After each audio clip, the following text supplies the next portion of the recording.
నేను చెప్తున్నాను, ఈ పేద విధవరాలు అందరికంటే ఎక్కువ కానుక వేసింది. అయితే అందరూ వారికి కలిగి ఉన్న సమృద్ధిలో నుండి కొద్దిగా ఇచ్చారు. కానీ ఈ పేద విధవరాలు తన పేదరికంలో నుండి తనకు కలిగినదంతా వేసింది. చెప్పవయ్యా, ఏ అధికారంతో నువ్వు ఈ విషయాలు చెప్తున్నావు? ఎవరిచ్చారు ఈ అధికారం?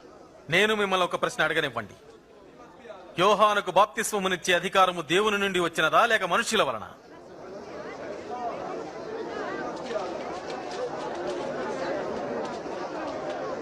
మనం ఏమని చెప్పాలి? మనం దేవుని నుండి కలిగిందని చెప్తే మీరెందుకు ఆయన్ని నమ్మలేదంటారు? మనం మనుషుల వల్ల కలిగిందని చెప్తే ఈ సమూహం మనపై రాళ్ళు వేస్తారు. ఎందుకంటే యోహాను ప్రవక్తను గుర్తించుతున్నారు. ఎక్కడ నుండి కలిగిందో మాకు తెలియదు. అయితే ఇవన్నీ చేయడానికి అధికారం ఎక్కడి నుంచి వచ్చిందో నేను మీతో చెప్పను.